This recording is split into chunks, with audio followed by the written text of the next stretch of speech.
열카. 안녕하십니까. 2판 4판 스포츠 토크 이광용의 열카3. 이번 주는 축구 이야기입니다. 샤신 레드재민 류블로와 함께하겠습니다. 반갑습니다. 오늘 저희가 할 축구 이야기는요. 이 코로나19가 2020년 초반에 이 지구촌에 찾아와서 정말 많은 것들을 괴롭혔는데 코로나19 때문에 중단되고 멈춰지고 어려워진 분들이 정말 많이 있습니다. 그중에 축구에서 세계 최고의 축구 선수를 선정하는 발롱도르 작년에 시상식이 없었어요.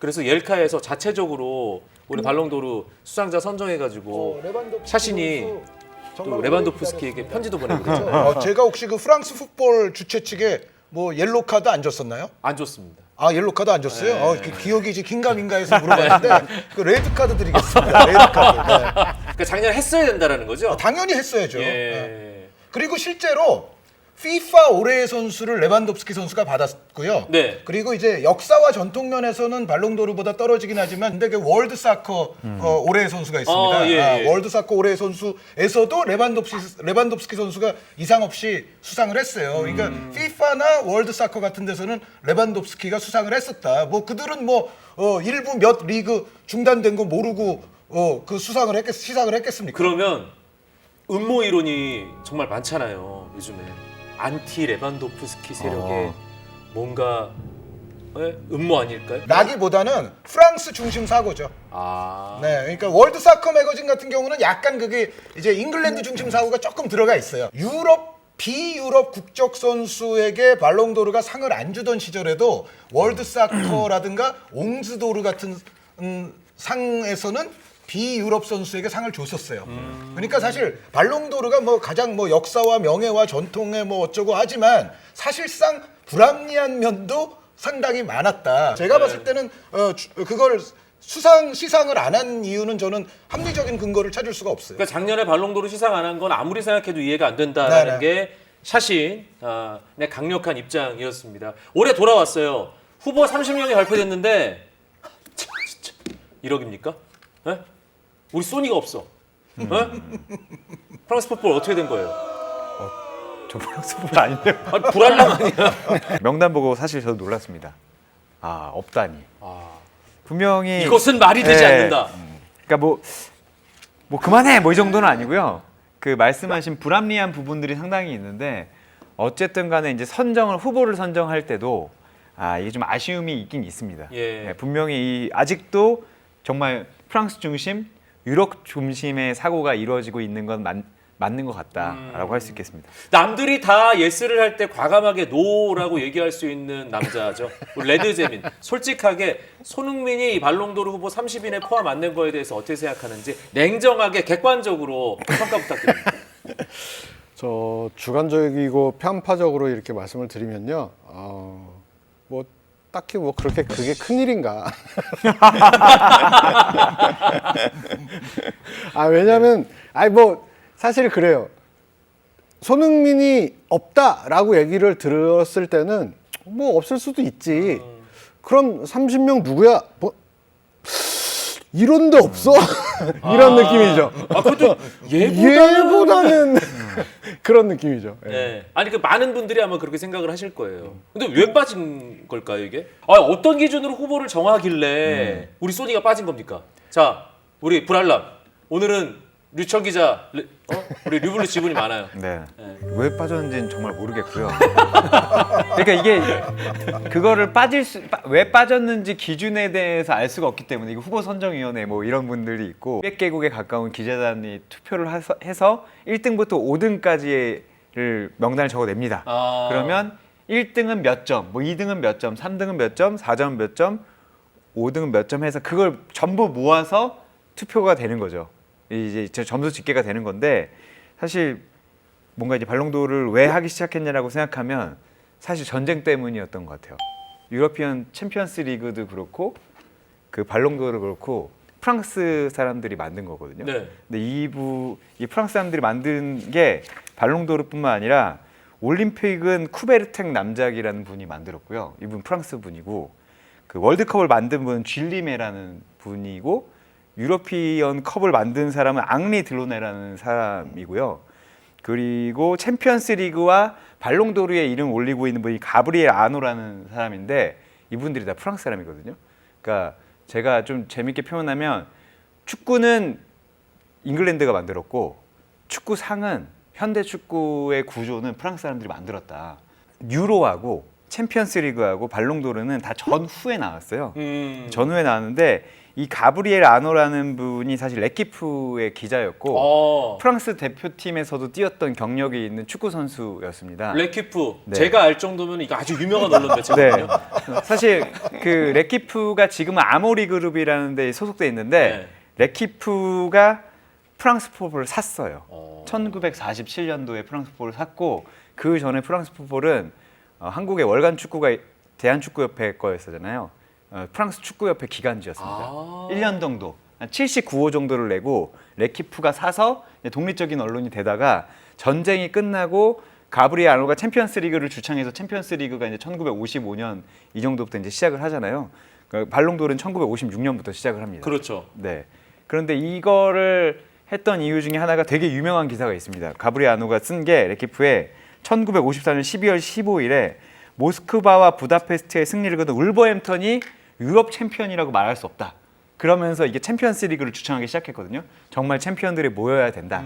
그리고 챔피언스 리그가 그때 뭐 아시겠지만 잉글랜드 클럽들이 안 나와요. 안 나오고 사실 유로 초대대회는 안 나왔고 그러다가 56년에 이제 발롱도르를 만들자. 유럽 최고의 선수를 만들자. 그러니까 발롱도르가 나중에 가보면 그러니까 지나와서 그 사실만 보면 유럽만 좋아하네, 편협하네라고 볼 수 있겠지만 분명히 그런 부분도 있고 지금에서 보면 근데 왜냐면 똑같은 거예요. 유러피언 챔피언스 리그를 시작했으니 유럽 최고의 선수를 뽑자라는 거에서 시작을 했기 때문에 이게 말씀하신 대로 처음에 유럽 선수만 뽑다가 나중에는 이게 95년부터는 유럽 클럽에 소속돼 맞습니다. 있는 국적 불문의 선수들로 이제 확장이 됐죠. 그래서 조지 웨아가 받을 수 있어요. 네, 그러다가 2007년이 돼서는 맞습니다. 이제 네. 지금은 뭐 대륙 뭐 소속 클럽 뭐 국적 불문하고 지금은 전혀 없죠. 뽑지만 현실적으로는 지금의 축구계는 모든 잘하는 선수들이 사실상 유럽에 유럽에 가 몰려 있기 때문에 유럽 클럽 안에서 결국은 뽑게 되겠죠. 아, 그게 절묘하게 메시가 등장하고 막 각광받기 시작할 때네요. 그러니까 그 메시가 호나우두가 이제 거의 이제 말년에 갔을 때 호나우두의 정점을 지났을 때부터 말씀하신 2007년부터 받게 되고 그래서 이분들이 그 명예를 획득해야 되잖아요. 명예 발롱도르도 뽑힙니다. 2010년부터 2015년까지는 피파 발롱도르라는 상으로 했었는데 이게 피파 올해의 선수상과 합쳐졌다가 근데 두 개가 선정 방식이 완전히 달라요. 그러니까 레키프는 기자들이 주는 거라면 피파 올해의 선수상은 뭐 대표팀 감독, 대표팀 주장 그리고 기자 그래서 25, 25, 25, 25로 나눴다가 둘이 너무 성격이 다르잖아요. 그래서 2016년에 헤어집니다. 자, 발롱도르는 기자들이 뽑는 거예요, 그러니까. 맞습니다. 지금 현재 그렇죠. 그렇죠. 네, 네. 근데 지금 옐카를 같이 지금 축구 전문 기자 둘이랑 하는데 이걸 과연 믿을 수 있느냐? 이런 사람들이 뽑아? 믿을 수 있느냐? 갑자기 확 떨어지네요. 네. 최고의 축구 전문 기자. 아니 이게 그러면 국가별로 한 표씩 주어지나요? 그러니까 거의 모든 국가에 주어지는데 한국에서 한 표가 있죠. 96개 나라라고 네. 하죠. 지금 그러니까 이제 아까 2007년부터는 국적 불문 뭐 소속 클럽 뭐 불문 리그 불문 이렇게 됐잖아요. 네. 그러니까 전에는 유럽 기자들이 하다가 이제는 한국 기자들에게도 이제 기회가 있고 다 전 세계 그 FIFA 가맹 회원 모두는 아니고 그렇습니다. 월드컵 본선에 진출했던 진출했던. 경력이 있는 나라들까지만. 아, 그러니까 레드제민의 기준이네요. 월드컵 일단 나오고 얘기하자. 이거 그렇죠. 그 월드컵 본선 맛을 본 나라 아니면 니들이 무슨 투표를 하겠니? 이거네요. 그러니까 유럽이 많을 수밖에 없습니다. 근데 그 시각도 저는 그렇게 마음에 들진 않아요. 예. 그냥 하려면 그냥 유럽끼리 차라리 하라고 그러세요. 그냥 뭘 월드컵 본선에 나온 나라들 그것도 그 기준도 저는 그게 합리적인 기준일지 과연 의심스럽습니다. 그러니까 프랑스가 문제가 많네. 그렇죠. 프랑스에서 만든 상이고 기준도 다 프랑스에서 정하는데 네. 이거 불알람으로서 좀 사과해야 되는 거 아닙니까? 문제가 사과하세요. 많다는 데서? 제가요? 저 꼬레양인데요. 2019년까지 1956년부터 이게 지금 60년 넘게 지금 수상자가 선정이 되고 있는데 근데 수상자 몇몇을 제가 쫙 봤어요. 특히 최근 십몇 년은 그냥 메날두예요. 2018년 모드리치 한 명을 빼면 거슬러 보니까 골키퍼는 딱 한 명. 그렇죠. 레프 야신. 1963년에 야신. 그리고 수비수는 딱 2명. 베켄바워와 까나바로. 잠머 정도도 그러니까 괜찮아요. 마티아스 잠머는 사실 좀 이렇게 프리롤, 봐야 네, 돼요. 그런데 네. 거기서 베켄바우와 잠머를 하나로 묶고 카나바로를 분리해서 약간 묶어야 되는데 카나바로는 완벽한 수비수고. 예, 이광용 아나운서가 아마 좀 좁은 개념의 수비수를 얘기하면 그거는 카나바로. 그리고 베켄바우와 잠머는 다재다능 팔방미인형 리베로라고 봐야 되겠죠. 네. 그러니까 수비형으로 따지면은 카나바로와 베켄바워와 마티아스 잠머까지 들어가고. 그렇게 하고 이제 야신 선수까지 이제 수비적인 선수는 네 명이 들어가야 되고 베켄바워가 2번 수상했으니까 이제 5차례가 수비적인 선수에게 줬다. 그런데 이제 베켄바워 잠머는 수비수 계열이지만 플레이메이커라고까지도 얘기할 수 있다. 우리의 고정관념은 MVP는 골 넣는 선수, 공격수, 골을 만들어내는 선수 확실히 있는 것 같아. 이 발롱도르를 보니까 그냥 현실적인 받아들여야 되는 건가요?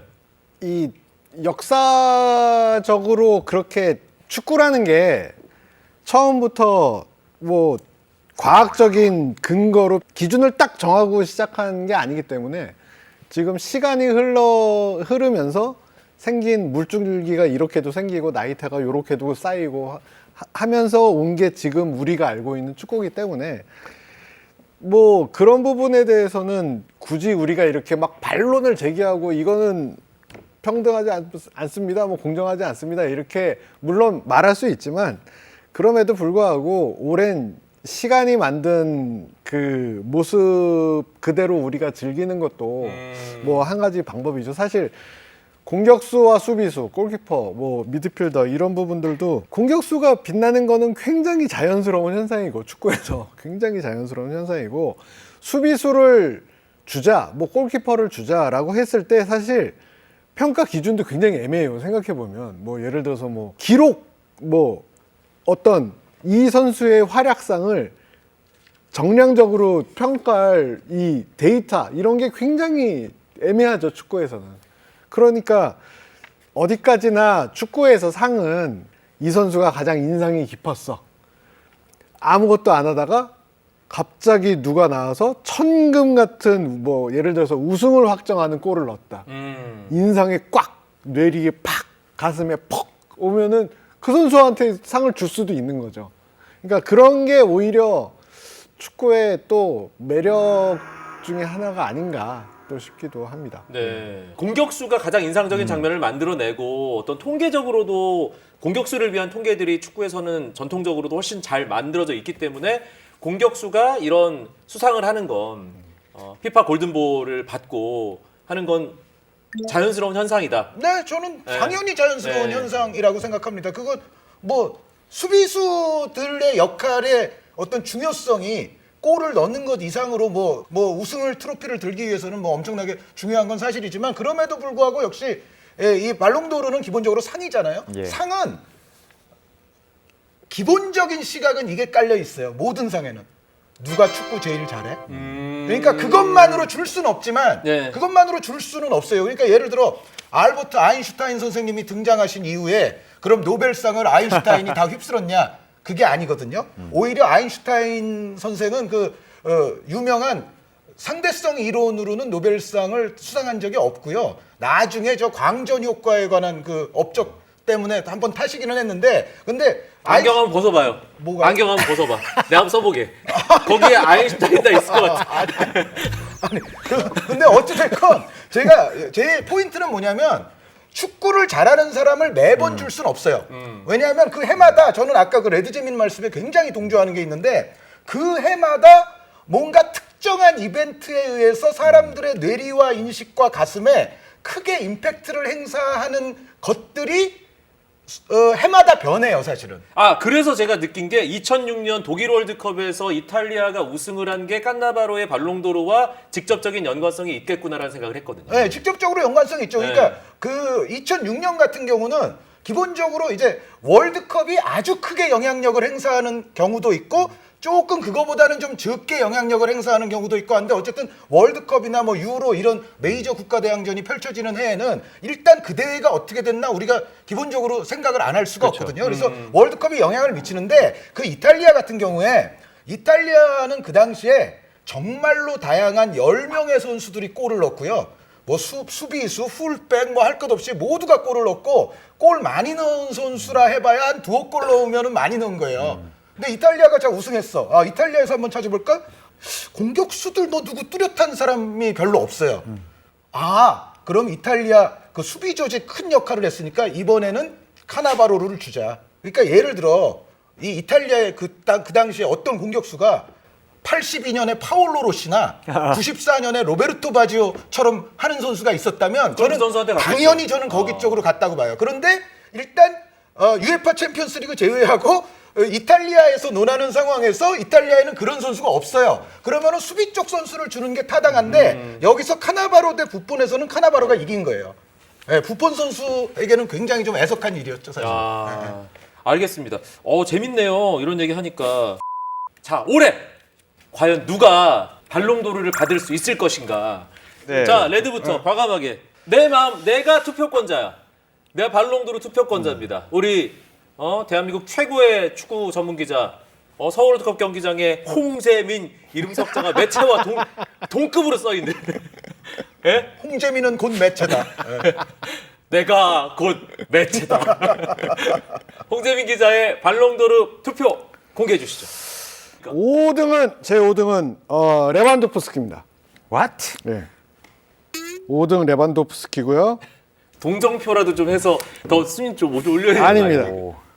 일단 뭐 저 말고도 이 많은 분들이 관심이 그렇게 없잖아요, 분데스리가에. 그래서 일단 5등이고요. 위험한데요. 리그 네. 디버프. 아, 그렇죠. 아, 이건 분명히 있으니까. 그리고 4위는 혼자 지금 멱살 잡고 팀을 이끌고 있는 벤제마. 3위는 팀 옮기고 36살인데 계속 풀타임 90분 뛰면서 골까지 넣는 호날두. 맨유의 호날두. 2위는 드디어 우승의 한을 푼 리오넬 메시. 메시가 저 1위가 누구야 그럼? 1위는 저는 항상 말씀드리지 않습니까? 타이틀이 없으면은 제발 이 상에 좀 올라오지 말아라. 유로 2020 우승했고요. 챔피언스 리그 우승했고요. 이건 뭐 끝난 겁니다. 조르지니오. 조르지뉴 선수 1위에 얘기하는 사람에게는 저는 전 세계인을 막론하고 레드카드 드립니다. 옐로우도 아니고 레드입니다. 이건 레드보다 더한 게 있으면 그걸 드립니다. 더한 게 있다면 조르지니오 자, 1위입니다. 레반도프스키, 벤제마, 호날. 날감두라고 썼어요 여기다가. 류블루의 발롱도르 투표. 네. 5등은 벤제마입니다. 워낙 레알 잘하고 마드리드의 있기 때문에. 카림 예. 벤제마. 그리고 전 조르지뉴가 4등입니다. 조르지뉴가 우승을 많이 하긴 했지만 울랄라. 이 발롱도르에서 내가 멱살을 짚고 갔느냐? 투회를 줘야 된다. 만약 줄 거면. 그렇게 생각하고요. 3등이 메시입니다. 메시가 드디어 우승의 한을 풀었지만 사실 리그에서나 요즘에 뭐 정기적인 출전이 너무 적고 좀 아쉬운 부분이 있고 네. 전 2등은 모하메드 살라입니다. 살라가 개인적으로는 지금 그 클롭이 얘기했잖아요. 메시와 호날두가 세계 최고인데 올 시즌만큼은 살라다라고 하는데 반박하기가 상당히 어렵고 1등은 레반도프스키입니다. 레반도프스키는 지금 거의 풋볼 머신이라서 관심이 없는 거하고 이 기록과 승리와 이 뭔가 팀에다 항상 갖다주는 뭔가 승점이라든 골인가 했을 때 이건 인간이 아니다. 네, 지금 신이 있다면 레반도프스키다. 아까 레드제민이 분데스리가는 좀 빠져줄래? 이 입장에 대해서는 어떻게 생각합니까? 뭐 재민이 형이- 카드 하나 주세요. 재민 형이 빠져야죠. 이거 보고 빠지래 지금. 자, 생각해 보세요. 저 집에서 제가 키가 제일 큽니다. 네. 그렇다고 세계 최강은 아니지 않습니까, 제가? 아니 분데스리가는 분데스리가에서 골을 많이 넣는다고 해가지고 아니 뭐 우승 좋아하시는데 바이에른 뮌헨이 얼마나 위력 파격적인 팀인데 이렇게 이야기를 챔피언스 리그 이거는 조금 챔피언스리그 너무 우승할 수도 과하게 가고 있어요. 있어요. 예. 2021년입니다 지금 저희 말 2020년 6관왕 한 그러니까 이게 곳이 너무 영국 2021년. 중심의 사고를 하고 계신데 2020년과 2021년까지가 아니라 2021년이 기준이에요. 그리고 이거 발롱도르라서 영국이랑 앙글레테르랑 상관없는 상황. 안타깝습니다. 안타깝습니다. 샤신. 자, 샤신께 발롱도르 투표 결과 공개 요청 전에 조르지니는 몇입니까? 5등입니다. 그래도 그래도- 10위 안에 들어갔네요. 네, 끼워줬습니다. 가요 톱10도 5등은 괜찮은 거거든. 나쁘지 않네요. 5등. 네. 자, 그러면 조르지니가 5위. 저는 설명 안 하고 그냥 말씀드릴게요. 4위는 살라, 어. 3위가 벤제마, 2위 메시, 1위 레반도프스키. 네. 아, 이게 블루와 샤신의 순위에는 호날두 호날두가 빠져 있네. 네. 네. 좀 빠져 있습니다. 그래도 뭐, 조르지뉴가 5등인 이유는요. 네. 위에 4명보다 축구력이 떨어집니다. 네, 축구 자체가 약해요. 네. 예술성이- 저는 예술성 딴 떨어집니다. 이유가 아니라 기본적으로 노벨상을 타려면은요. 한마디만 요거 한마디만 할게요. 그거는 저도 인정합니다. 예, 근데 저는 레반도프스키 선수를 메시 선수보다 약간 위에 놓은 이유는 그것만 말씀을 드리자면 레반도프스키 선수가 2021년에 60골을 넘어섰습니다. 60골을 넘어선 커리어를 지닌 선수는 21세기 들어서 매 날도 두 선수밖에 없어요. 네. 물론 이제 메시 같은 경우는 91골까지 넣었고 호날두 선수는 60골을 수차례 맞아요. 여러 네. 번 한 해, 그러니까 이제 영어식 표현으로는 캘린더 이어에서 그러니까 1월부터 12월까지 넘어섰어요. 거죠. 네. 네. 그런데 레반도프스키 선수가 60골에 도달이 됐거든요. 아마 지금 발롱도르 투표 기간은 이제 이미 마감이 됐지만은 올 연말까지 하면 레반도프스키 선수 제 생각에는 70골 넘는 거는 일도 아니고요. 그러면은 아마 수치상으로 메시 다음 2등이 될 수도 있습니다.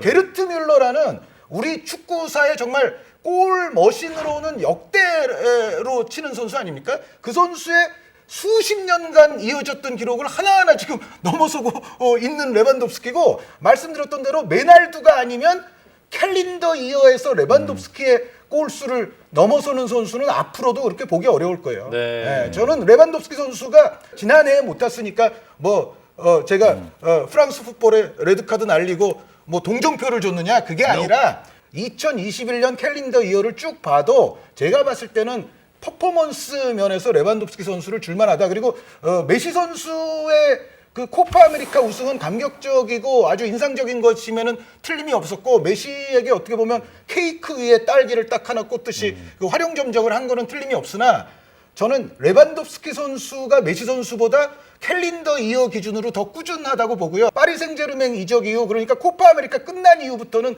메시 선수가 너무 조금 그렇죠. 오래 쉬었고 뉴스가 없어. 실적도 좀 없어요. 물론 챔피언스리그에서 한 3골 넣기는 했지만은 메시라는 어떤 기준치에서 놓고 봤을 때는 좀 잠잠한 지금 수개월을 보냈다고 볼 수가 있거든요. 그리고 저는 솔직한 얘기로 메이저 국가대항전이 저 개인의 가슴 안에서는 그렇게까지 저는 중요하진 않습니다. 그렇게까지. 예. 예. 지금까지 로베르토 레반도프스키 캠프에서 나오신 지부장 샤신 한준희 의원의 열변을 들으셨습니다. 자, 각자의 마음속에 있는 발롱도르 표심은 꺼내셨어요. 이번에 피를 묻히겠습니다. 진짜 11월 29일에 프랑스 풋볼이 2021년 발롱도르 수상자는 누굽니다라고 발표했을 때 누구의 이름이 불릴 것 같은지 레드제민부터 가죠.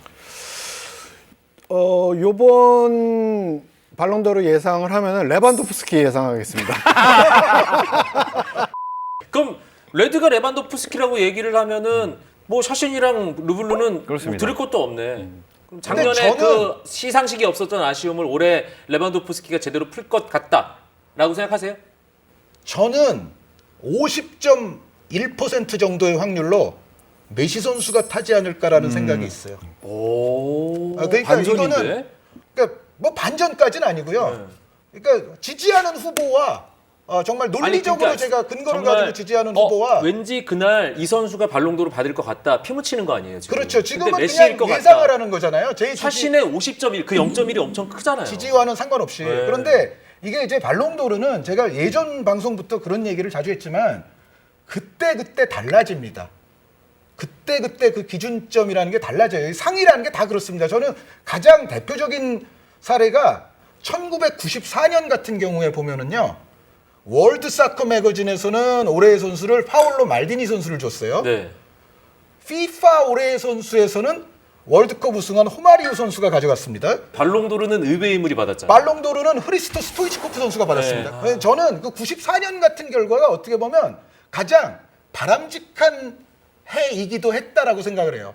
그러니까 상이라는 것에 대한 그 사람들의 어떤 인식, 여러 가지 사람들의 뇌리를 때리는 임팩트, 무엇을 더 중요하게 생각할 건가가 정말 민주적으로 갈라진 해가 94년입니다. FIFA, 발롱도르, 월드 사커 매거진이 모두 다른 선수에게 줬는데 여기서 제가 정말 가슴 깊이 좋아하는 한 분께는 심심한 위로를 전하는데 그게 로베르토 바지오입니다. 바지오 선수는 FIFA, 발롱도르, 월드 사커에서 다 3위 이내에는 들었어요. 근데 2등 아니면 3등이에요. 그러니까 그 PK를 넣었어야지. 우승을 못했으니까 그러잖아요. 아니, 우승을 아니요. 못했으니까. 아니, 우승 못한 그 말디니 선수가 마지막- 스토이치코프 선수가 탔다니까요. 승부차기를 이렇게 하늘로 차놓고 산발 생각하면 안 되는 거 아닙니까? 인간적으로. 근데 바지오가 없었으면 이탈리아가 거기까지 가지도 그런- 못했어요. 하지만 근데- 사람들은 마지막 맞아요. 승부차기 실축을 기억한다. 근데 진짜 농담이 아니라 지금 그 지적한 거가 정말 컸을 거예요. 왜냐면은 1994년에 바지오의 모습은 우리는 다 그걸로 기억하잖아요. 고개 숙이는 맞아요. 모습, 그러니까 똑같습니다. 그 모습으로 기억을 하니까. 네. 아니 그러니까 그런 측면에서 예술적 점수가 필요하다는 거예요. 그러니까 바지오도 예술적 점수가 마지막에 떨어진 거지. 감점 요인이 너무 컸던 그러니까 거지. 우승을 하지 못했더라도 그것만 없었으면 할 수 있었어요. 맞아요. 제가 봤을 때는 메시 선수의 코파 아메리카 임팩트가 작지 않을 것 같습니다. 그러니까 레드 제민이 예전부터 메시 선수를 가장 안타까워한 게 뭐였습니까? 메시 같은 선수가 그때 뭐 얘기할 때 이런 네, 거 네, 하나 네. 들지 못하는 게 너무 안타까워요라고 제가 말한 게 아니라 이분이 전부터 한 두어 차례 주장을 하셨었어요. 그런데 이런 심정을 많은 사람들이 갖고 있다가 메시가 우승을 했네? 그러면은 여기에 조금 깊은 인상을 받을 수 있는 그 사람들의 심리가 존재하지 않을까. 그래서 제가 찍으면 레반도프스키인데 수상은 메시 선수가 할 가능성이 조금 높다고 생각합니다. 자, 류블루는요? 저도 메시가 받을 수 있지만 그래도 저는 50.1이 레반도프스키입니다. 그러니까 저도 분명히 그런 부분이 있는데 이게 또 사람이 뽑는 거잖아요. 저는 그 뽑는 분들이 분명히 아주 이성적이는 않지만 작년 생각을 무조건 할 겁니다. 이거 일리가 있어요. 네. 그러니까 메시에게 가중치를 주는 그 기분으로 작년에 우리 안 레반도프스키 줬으니까. 받았어야 되는데 못 작년에는 정말 받았으니까. 압도적이었거든요. 열카? 한 줄 요약으로 마무리하죠. 류블루. 황금공이 세계 최고의 선수가 꼭 받는 건 아니지만 황금공은 분명히 의미가 있고 이런 논쟁을 불러오는 것도 있으니까요. 이번에도 재밌게 보셨으면 좋겠습니다. 축구는 팀 스포츠입니다. 우승하고 나서 개인이 빛날 수 있는 겁니다. 이상입니다. 대한민국의 좀 더 나은 미래를 위해서 상에 너무 매몰되지 않기를 바라겠고요. 손흥민 선수도 이 30인 여기 못 든 거 그렇게 별 의미 없습니다. 제가 요 말 한마디는 오늘 레드제민에게 처음부터 공감을 많이 했습니다. 그 이후에 레드제민님의 입에서 나온 이야기에 저는 대부분 공감을 못하고 있습니다. 이 상에 너무 정말 매몰되고 집착하고 이거 아니면은 뭐 훌륭한 선수가 아닌 것처럼 이야기하지 않는 사회가 되었으면 좋겠습니다. 네. 11월 8일에 지금 녹화를 하고 있고요. 이 방송은 11월 12일에 업로드됩니다. 근데 이번 주가 열카 축구 이야기 식구들에게는 엄청나게 바쁜 한 주입니다. 왜냐하면 목요일 밤에 열카 사상 첫 입중계를 저희가 지금 계획하고 있기 때문인데요. 저희의 첫 입중계가 여러분들과 마음껏 축구로 즐기는 시간이 되었기를 바라면서 열카3 153회 축구 이야기 여기서 마무리하겠습니다. 샤신 레드제민 류블리였습니다. 고맙습니다. 안경 내놔 안경. 안경 나 써볼게. 여기 뭐 있을 것 같아. 뭐가 있어? 야 안경 좀 닦아.